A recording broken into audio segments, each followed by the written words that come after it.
रूपा दीवाना में अपनी दुलिया की छादी लानी के टुड्डे से कलूंदी। लानी मेरी पक्की छहेली है, रश्मि तुतलाए। माँ ने रश्मि को मनाने का असफल प्रयास किया, पर रानी का गुड्डा मोटा है। कद्दू कहीं का। पापा ने विकल्प प्रस्तुत किया, मम्मी का कहना मान ले। प्रिया के गुड्डे से कर ले। वह तो छरहरा है, रंग भी धूप सा उजला है। माँ ने फिर से नाक बांधे सिकोड़ी, न बाबा न।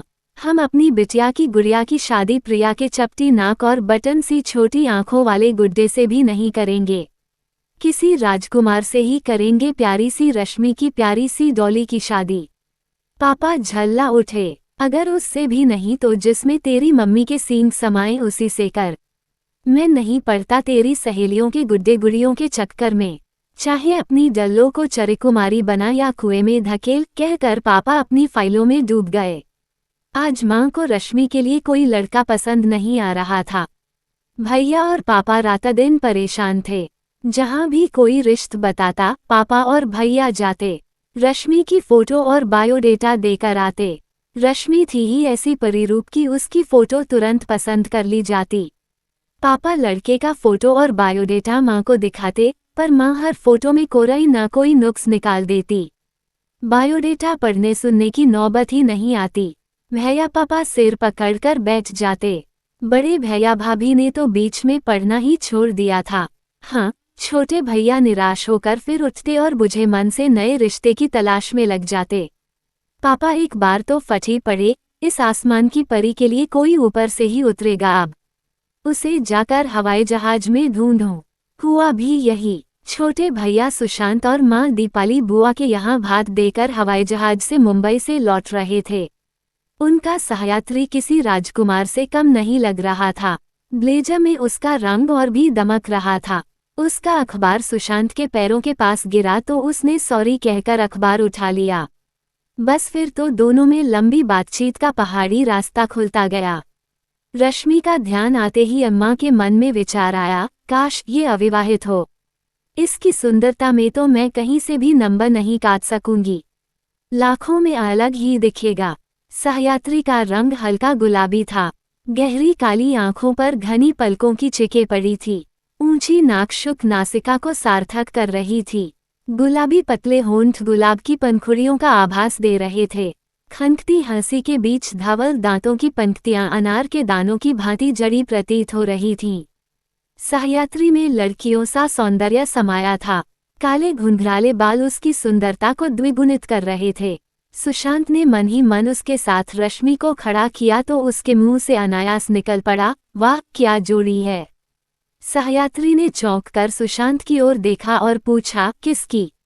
उतरते जहाज से बाहर झांकते हुए सुशांत ने उल्टी फाख्ता की जोड़ी की ओर संकेत किया, इनकी। सह्याद्री सरल सा मुस्कुरा दिया। अम्मा के संकेत पर सुशांत ने उससे विजिटिंग कार्ड का आदान प्रदान कर लिया। वह दवाओं की कंपनी में सेल्स एग्जीक्यूटिव था। नाम था सृजन शर्मा। बातचीत में अम्मा ने जान लिया कि वह अविवाहित है। माँ को आज एयरपोर्ट से घर की दूरी द्रौपदी की चीर सी अंतहीन लग रही थी। रास्ते भर वह बस यही सोचती रही कि अब घर आए और कब वह रश्मि को बताएं कि मेरी खोज को आज विराम लग गया। रश्मि ठुनकेगी, मम्मा अब तो बस हर बार यही कहती हो, पर मेरा जवाब आज तक इस दुनिया में पैदा ही नहीं हुआ। आप ही तो कहती हो कि हंस बस मोती चुगता है। बस तब मैं सबको धीरे धीरे सृजन के बारे में बताऊंगी कि आज से 30 साल पहले रश्मि का जवाब इस धरती पर उतर चुका है। सब आश्चर्य से पूछेंगे, क्या वाकई?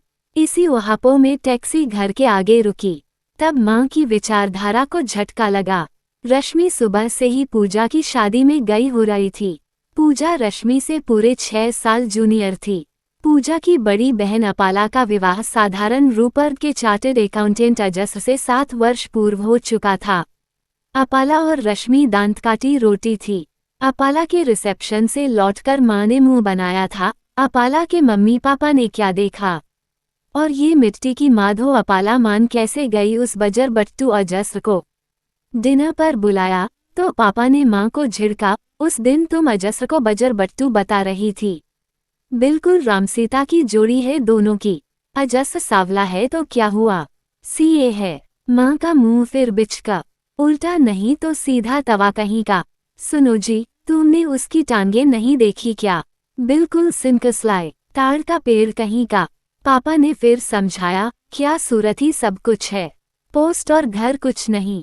अपाला की ससुराल पर लक्ष्मी बरसती है। बस पापा की इन्हीं बातों पर माँ का मूड उखड़ जाता था। पापा चलते चलते कह गए, पर अपाला अजस्र की पोस्ट, योग्यता और घर की स्थिति देख कितनी खुश है। रश्मि के लिए जितने भी वर देखे गए, अम्मा का इनकार रश्मि पर उम्र की परतें चढ़ाता गया। रिश्तेदारी में भी रश्मि से छोटी उम्र की लड़कियों की शादी एक एक करके होती जा रही थी। पापा दुखी होकर कहते, न जाने रश्मि के हाथ कब पीले होंगे। छोटे की धरोहर की भी शादी हो गई। रश्मि से पूरे 4 बरस छोटी है। सुंदरता के चक्कर में एक से एक आला रिश्ते पानी की तरह हाथ से फिसलते जा रहे हैं। रश्मि 29 की हो गई है। तुम्हें सुंदरता को योग्यता से कम आंकना चाहिए। रश्मि के लिए लड़के की उम्र कम से कम 30-31 होनी चाहिए। अब इस उम्र तलक कौन भीष्म पितामह बना बैठा होगा। चलो, मैं अब योग्य वर ढूंढ भी दूं तो क्या तुम चंद्रमा को पाने का अपना सपना छोड़ दोगी? किस कंदरा से लाऊं कामदेव तुम्हारी रति रानी के लिए? रश्मि पूजा की शादी से लौटी तो माँ उसकी प्रतीक्षा में जाग रही थीं। रश्मि सदैव की तरह लाड से इठलाई, माँ अब आई तो क्या लाई, नहीं लाई तो क्यों आई? अपनी इकलौती, लाडली, डार्लिंग बेटी के लिए। माँ के मन की हंसी चेहरे पर उतर आई। देख, मैं न कहती थी कि कोई आसमान से ही उतरेगा अपनी हूर की परी के लिए। मेरी भविष्यवाणी 16 आने सच हुई। वह पूरा गंधर्व कुमार है। रश्मि ने शंका व्यक्त की, वह तो हर बार आप ही फेल कर देती हो। पर लगता है कि आपने अब की बार पीतल और कंचन में भेद कर लिया है। मैं तो समझी थी कि मुंबई से आप मेरे लिए लेटेस्ट फैशन की ड्रेस नहीं, लेटेस्ट डिज़ाइन का मैच लेकर लौटी हो मेरे लिए। देख, कल तेरे पापा भाईदूज का टीका कराने सल्लो बुआ के यहाँ जा रहे हैं। तेरी बड़ी भाभी और औकाधरा की कल किट्टी है, और तेरे बड़े भैया भी कल डबल शिफ्ट में ड्यूटी है, माँ बोली। अम्मा के कहने पर अगले दिन सुशांत ने ऑफिस से सृजन को फोन करके घर आने का निमंत्रण दे दिया। सृजन ने शाम को आने का वायदा कर लिया। शाम को सृजन कुछ पहले ही आ गया। दरवाजा रश्मि ने खोला। सौंदर्य का अथाह सागर देखकर रश्मि ठगी सी रह गई। सृजन भी रूप की राशि रश्मि को देखकर अंदर आना भूल गया। रश्मि ने संभल कर सृजन को अंदर आने को कहा। सृजन सकपकाते हुए बोला, मी, सुशांत ने मुझे बुलाया है। क्या मिस्टर सुशांत घर पर हैं? रश्मि ने सृजन को ड्राइंग रूम में बैठा दिया। अंदर आकर रश्मि का हृदय तेजी से धकने लगा। अम्मा ने सच ही कहा था, सारी सहेलियां जल उठेंगी, सब्र का फल मीठा होता है। सृजन और सुशांत के बीच हो रही बातचीत भी रश्मि की विचार श्रृंखला को छोड़ नहीं सका। सुशांत ने माँ से चाय भेजने को कहा तो उन्होंने फिर से रश्मि को सृजन के सम्मुख प्रस्तुत करने के उद्देश्य से नौकर से चाय न भेजकर रश्मि से चाय ले जाने को कहा। चाय मेज पर रखते हुए एक बार फिर से रश्मि का मन लुब्ध भ्रम की भांति उस रूप लावण्य का दृष्टिपान करने की लालसा से सृजन की ओर नीची दृष्टि से देखने लगा। सृजन भी उसे अपलक देख रहा था।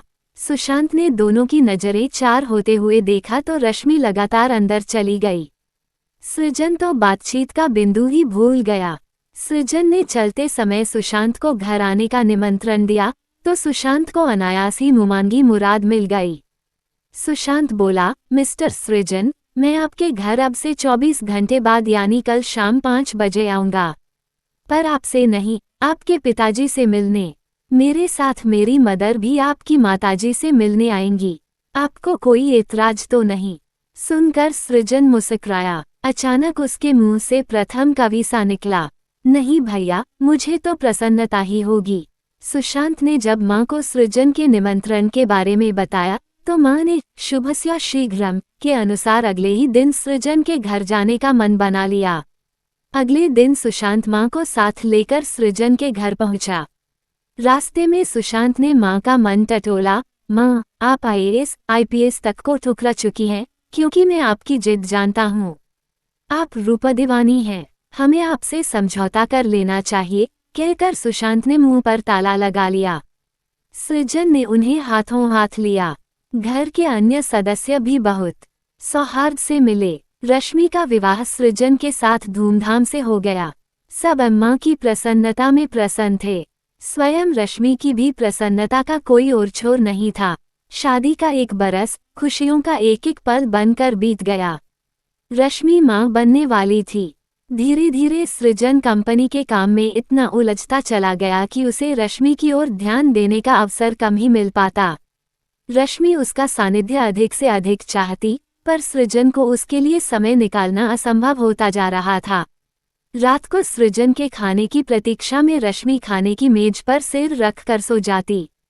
सृजन आता और चुपचाप कपड़े बदलकर सो जाता। रश्मि की नींद खुलती तो सृजन को सोया पाती। मेज पर खाना ज्यों का त्यों रखा देख रश्मि अपराधबोध से ग्रस्त हो स्वयं को उलाहना देती। कितना थक जाते हैं सृजन, और मैं उनकी प्रतीक्षा जागकर नहीं कर सकी। कितना चाहते हैं मुझे, सोया देखकर जगाया तक नहीं और खाना भी नहीं खाया। सुबह उठकर सृजन बस जल्दी जल्दी की रट लगा देता। रश्मि को उसे नाश्ता तक कराना भारी हो जाता। एक दिन इसी जल्दी जल्दी के रट में रश्मि गिर ही गई होती, यदि बाथरूम का दरवाजा उसके हाथ में न आ गया होता। तब सास रुक्मिणी ने उसे टोका, ऐसे दिन है तेरे रेशु, जरा संभल कर चला कर, सिरजू को नाश्ता मैं करा दिया करूंगी। रश्मि सास की बात पर चुप रही, पर मन ही मन कहा, सृजन को सामने बैठा कर खिलाने में मुझे जो सुख मिलता है फिर कैसे मिलेगा। इसी बहाने पल दो पल उनके साथ बैठ लेती हूँ, वरना सारे दिन भागते सृजन पानी की तरह हाथ से फिसल जाते हैं। रश्मि सृजन से पूछती, पास्ता कटलेट्स कैसे बने हैं। सृजन रश्मि की पाककला की प्रशंसा ढंग से नहीं कर पाता। बहुत टेस्टफुल कहकर न जाने किन विचारों की भूल भुलैया में खो जाता। रश्मि उसे सृजन की व्यस्तता मान लेती। रक्षाबंधन पर भाइयों को राखी बांधने जाने से पूर्व रश्मि ने सृजन का मन टटोलने का प्रयत्न किया। अम्मा के पास रहने के लिए इस बार अम्माजी से लंबी छुट्टी सैंक्शन करा दीजिए। सृजन को जैसे संबल मिल गया, अम्मा का सेक्रेटरी मैं जो बैठा हूँ, तुम्हारी छुट्टियां स्वीकृत करने के लिए बड़े वाले सूटकेस में कपड़े ले जाना। सृजन का उत्तर सुनकर रश्मि का मुंह उतर गया। सृजन से दूर रहना उसके लिए मुश्किल था, पर सृजन ने अनजान बनते हुए सरलता से हाँ कह दिया था। ऑफिस जाते समय सृजन रश्मि को मां के घर छोड़ता गया। बड़े सूटकेस के साथ रश्मि को देखकर छोटी भाभी ने तंज कसा, जीजाजी बड़ी खुशी हुई कि इस बार आप भी दीदी के साथ यहाँ रहेंगे, वरना दीदी के कपड़े तो ब्रीफकेस में ही आ जाते थे। आप दीदी से शादी वाले गठजोड़ अभी तक बांधे हुए हैं। सुनकर सृजन हंसता हुआ नीचे उतर गया। कभी रश्मि ऑफिस में सृजन को फोन करके आने को कहती, तो सृजन ऑफिस से लौटते में बस 10-15 मिनट को आ जाता। भूल कर भी रश्मि से घर चलने को नहीं कहता। एक बार रश्मि ने ही पूछा, अम्माजी भी क्या सोचेंगी। मैं जैसे यहाँ आकर जामवंत के पैर सी जम ही गई। सृजन ने रश्मि की दलील को हथेली पर जमी धूल सा उड़ा दिया। तुम्हें डॉक्टर ने रास्त बताया है, वहाँ गृहस्थी की चकल्लस में सांस लेने तक की फुर्सत नहीं मिलती तुम्हें। यहाँ सब तुम्हारी सेवा में लगे रहते हैं, तुम्हें यहाँ छोड़कर मैं बेफिक्र हूँ। सृजन के इस अपनेपन से रश्मि भीतर तक भीग गई। एक दिन रश्मि की सहेली अपाला की छोटी बहन उर्वशी अपनी सहेली सोनल के साथ रश्मि से मिलने आई। दोनों ने खाना वहीं खाया। रश्मि के पड़ोस में उर्वशी की नंद रिक्ति रहती थी।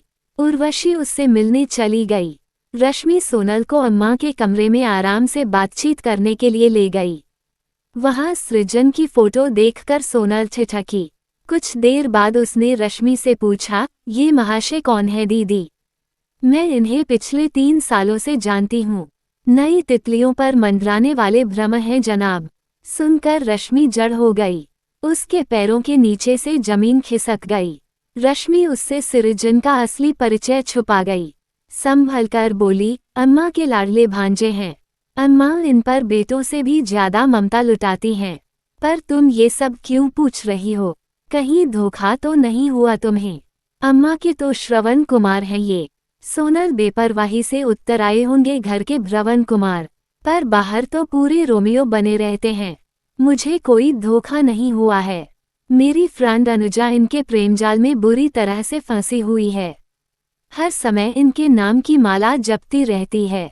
कुछ महीने पहले अचानक अनुजा के कॉलेज पहुंच गए। बताया कि वापस पोस्टिंग यहीं करा ली है। अनुजा ने इन महोदय के कंधे से लगकर रो रो कर अपना बुरा हाल कर लिया। तब से रोज सुबह शाम उससे मिलते हैं। मैंने अन्य तितलियों को भी इनकी चपेट में आते देखकर अनुजा को सावधान किया, पर अनुजा पर इनका रंग गहरा चढ़ चुका है और वो मेरे देखने को मेरा दृष्टिभ्रम मानती है। यह महाशय हैं ही ऐसे मोहक विष्णुरूप की इनके मकजाल में कोई भी फंस जाता है। नाम भी तो मोहन कुमार है। सोनल का एक एक शब्द रश्मि को बिच्छू के डंक सा काटता गया।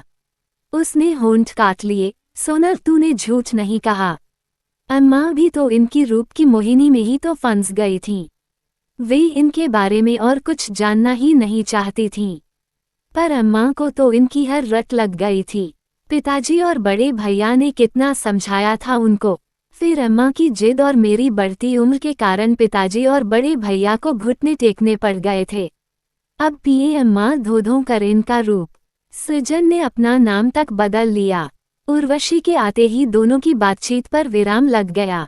काफी देर हो चुकी थी, अतः उर्वशी और सोनल ने जाना चाहा। रश्मि ने और अधिक जानने की गरज से सोनल से कहा, उर्वशी तो अब गृहस्थिन बन गई है। सोनल, तू अभी इन झंझटों से दूर है। परसों संडे में आना, मेरी बोरियत कुछ तो कम हो।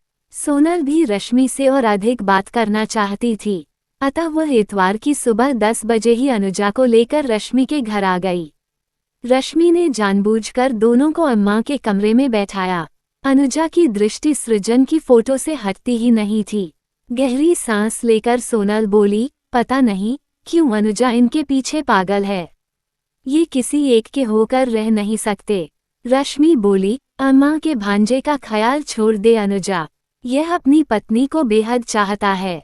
पत्नी के नाम पर दोनों चौंक कर खड़ी हो गईं और बाजार से जरूरी सामान खरीदना है का बहाना बनाकर चली गईं। शाम को रश्मि ने सास को फोन किया, अम्मां जी आप तो मुझे भूल ही गई हैं, कब बुला रही हैं? सास रुक्मिणी जैसे आसमान से गिरी, मैं तो रोज ही सृजन से तुम्हें ले आने को कहती हूँ, पर वो कहता है कि तुम जी भर के रहना चाहती हो। क्या जी भर गया तुम्हारा? शाम को ससुर आकर रश्मि को ले गए। सृजन रात को तकरीबन 10 बजे आया। रश्मि को देखकर वह चौंक गया। दिन प्रतिदिन सृजन का रवैया रश्मि के प्रति उपेक्षापूर्ण होता जा रहा था। एक दिन रश्मि ने सास से कहा, माँ, ये घर में सबसे छोटे हैं, आप में से कोई इनसे क्यों नहीं पूछता कि इतनी रात गए तक कहाँ रहते हो? रुक्मिणी गहरी सांस लेकर उतर आई, रश्मि से सृजन का सौभाग्य है कि उसे तुम जैसी सहनशील पत्नी मिली। वो एक खूंटे से बंधने वाला कभी न था। तुम्हारी हाँ सुनकर हमें तसल्ली हुई कि उसने भी तुम्हारे लिए हाँ कर दी, पर वह अनुमान हमें भी न था कि वह अपने पुराने धर्रे पर लौट आएगा। अब पानी सिर से ऊपर आता जा रहा है, कहकर वह चिंतित सी होती चली गईं। रश्मि का स्वास्थ्य दिन प्रतिदिन गिरता जा रहा था। माम पिताजी के पूछने पर रश्मि सृजन की उपेक्षा छुपा जाती। भैया भाभी की चिंता रश्मि हंसकर टाल जाती, पर अंदर ही अंदर रश्मि को चिंता का घुन खाए जा रहा था। एक दिन छोटी भाभी धरा घबराई सी रश्मि से मिलने आई। धरा हिम्मत बटोर कर बोली, रश्मि कान से सुना झूठा हो सकता है, पर आंखों से देखा कैसा झुठला दूं? मेरा दिल सच में ही बैठा जा रहा है। धरा रश्मि को भाभी कम सहेली अधिक लगती थी। धरा भी मन के प्रत्येक बोझ को रश्मि से कहकर हल्का कर लेती थी। रश्मि भी शादी से पूर्व शकुंतला की ढीली अंगूठी सी शादी की फिसलती उम्र की वेदना धरा को बता देती थी, परंतु सृजन की निष्ठुरता को रश्मि फिर भी धरा के सामने मुंह पर नहीं ला पाई थी। धरा की बात सुनकर रश्मि का हृदय अनजानी आशंका से धड़क उठा। उसने छोटी भाभी की ओर प्रश्नवाची दृष्टि उठाए और कहा, भाभी कहो, कुछ मत छुपाओ। इधर उधर देखकर धरा बोली, रश्मि कोई और कहता तो कभी न मानती, पर मेरी आंखों ने धोखा नहीं खाया है। कल मैंने सृजन को एक लड़की के साथ पिक्चर हॉल में देखा। वो लड़की सृजन से बिल्कुल सट कर बैठी थी। बस मेरी पिक्चर उन दोनों की गतिविधियां बन गईं। वो दोनों बार बार सच जाते थे, आपस में बात बात पर खिलखिलाते थे। पिक्चर तो एक बहाना था, वहां तो उनकी अपनी ही पिक्चर चल रही थी। रश्मि ने धरा को रोकते हुए अधीरता से कहा, भाभी आगे कुछ मत कहो। सुदर्शन रूपकारी सृजन के रूप पर अम्मा ऐसी मोहित हो गईं कि वे उसके कलंक को नहीं देख सकी और ना ही आप में से कोई जान पाया कि वो केवल कंचन की काया वाला मन से कांच का टुकड़ा निकला। सृजन जैसा रूपवान लड़का हाथ से न निकल जाए के डर से अम्मा ने पापा भैया को उसके बारे में कहीं कोई पूछताछ भी नहीं करने दी। सृजन के रूप का जादू अम्मा के सिर पर चढ़कर बोल रहा था। थोड़ी देर बाद धरा चली गई। रश्मि अनमनी सी पलंग पर पड़ गई। रश्मि की आंख खुली तो संध्या का सुरमई रंग रात्रि की कालिमा में बदल रहा था। आज सूर्य पश्चिम से कैसे निकल आया? रश्मि को आश्चर्य हुआ। सृजन आज 7 बजे ही घर आ गया था। बड़ी भाभी वृंदा एल ने सृजन को ऑफिस से तुरंत घर आने के लिए फोन किया था। वृंदा सहित घर के सब सदस्य बरामदे में बैठे थे। सृजन भी सीधा वहीं पर आया। अम्मा वृंदा को दिलासा दे रही थीं। सृजन को देखते ही भतीजी पल्लवी सुबकते हुए बोली, चाचू हमें अभी की अभी नानू के पास कानपुर ले चलिए। अजस मामा का फोन आया था कि नानू सबको बुला रहे हैं। हेलेट अस्पताल की इमरजेंसी में नानू एडमिट हैं। मैंने अपना और मम्मा का सूटकेस लगा लिया है। बड़े भैया कंपनी की मीटिंग में यूएसए गए हुए थे। रश्मि से सूटकेस लगाने को कह सृजन फ्रेश होने के लिए बाथरूम में घुस गया। ड्राइवर ने कार निकाल ली थी। स्टेशन पहुंचते ही सृजन ने देखा कि लेट होने की वजह से कानपुर की ट्रेन छूटने में 10 मिनट थे। तत्काल में सीट मिल गई। उनके ट्रेन में बैठते ही गाड़ी ने प्लेटफॉर्म छोड़ दिया। 1-2 स्टेशन निकलने पर अपने ऑफिस को सूचित करने के लिए सृजन ने अपना मोबाइल तलाशा, पर मोबाइल कहीं नहीं मिला। उसने वृंदा से कहा, भाभी जरा अपना मोबाइल दीजिए। मेरा मोबाइल या तो ऑफिस में छूट गया या घर पर हड़बड़ी में रह गया। वृंदा के मोबाइल में सृजन के ऑफिस का नंबर था। उसने ऑफिस में सूचना दे दी, भाभी के साथ मैं कानपुर जा रहा हूँ। 4 दिन भी लग सकते हैं। इधर रुक्मिणी ने देखा कि सृजन का मोबाइल उतारे हुए कपड़ों के नीचे पड़ा था। अगले दिन दोपहर में जब रश्मि आराम करने अपने कमरे में चली गई, तब रुक्मिणी ने सृजन का मोबाइल निकाला। उसमें 5 लड़कियों के नंबर फीड थे। उन्होंने उन 5 को मैसेज कर दिया, आज शाम को 5 बजे माँ ने घर पर मेरी बर्थडे की पार्टी रखी है। इसी पार्टी में माँ मेरे जीवन साथी के रूप में तुम्हारे नाम की घोषणा करेगी। तुम मेरी पसंद हो। मैंने माँ को अपने और तुम्हारे बारे में सब कुछ बता दिया है। अभी 5 बजने में 2 घंटे शेष थे। रुक्मिणी ने रश्मि को बुलाया और ड्राइंग रूम में लगे सब फोटो दिखाकर वहां पर रश्मि और सृजन की शादी के फोटो लगवा दिए। उनकी शादी की एल्बम भी ड्राइंग रूम की बीच वाली मेज पर रख दी। रश्मि बार बार पूछ रही थी, माँ आप ये सब क्यों कर रही हो? रुक्मिणी ने रश्मि से शादी वाली कैसेट भी लाने को कहा और बोली, अपनी शादी की कैसेट टीवी पर लगा दे। भागदौड़ में मैं तुम्हारी शादी की सारी रस्में नहीं देख पाई थी। रत जगह के कारण मैं बारात में भी नहीं जा पाई थी। आज मैं और तुम घर में अकेले हैं। मेरी सहेलियों की बेटियां भी सृजन भैया की शादी की कैसेट देखने को व्यग्र हैं। वे लोग भी 5 बजे तक आ जाएंगी। समय अच्छा कट जाएगा। 5 बजते ही वे 5 भी बुके लेकर आ गईं। उनकी निगाहें सृजन को तलाश रही थीं। रुक्मिणी ने उन्हें पहले बरामदे में बैठाया। फिर रश्मि से कहा, रेशु बिटिया, टीवी पर जरा वो वाली कैसेट लगवा देना। रश्मि ने तुरंत अपनी शादी वाली कैसेट लगा दी और उन 5 को ड्राइंग रूम में ले आई। पार्टी जैसी तो कोई तैयारी लग नहीं रही है। उन्होंने सोचा कि शायद दूसरे रूम में हो।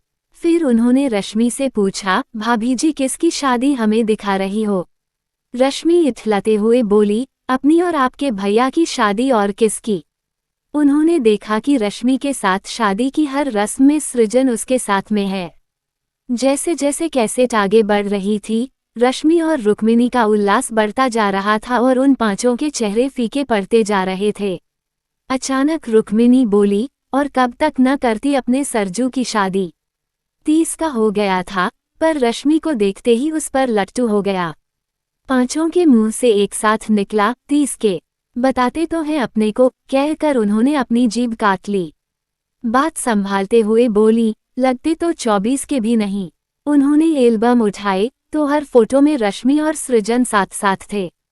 ड्राइंग रूम की दीवारों पर निगाहें दौड़ाईं तो मुगल आजम के शीशमहल के सेट की तरह सृजन के साथ रश्मि ही रश्मि नजर आ रही थी। पांचों एक साथ झटके से उठ खड़ी हुई और बोली, आंटी जी, हम चलते हैं, जरूरी काम है, कहकर वे खटाखट सीढ़ियां उतरती चली गईं। रुक्मिणी पीछे से उन्हें आवाज देती रह गईं, बर्थडे का केक तो खाती जाओ, चाय तो पीती जाओ। रश्मि खुशी से रुक्मिणी के गले लग गई। रुक्मिणी ने रश्मि से कहा, अब ये मोबाइल सरजू को नजर नहीं आना चाहिए। आजकल के लड़कों को किसी के मोबाइल नंबर याद नहीं रहते।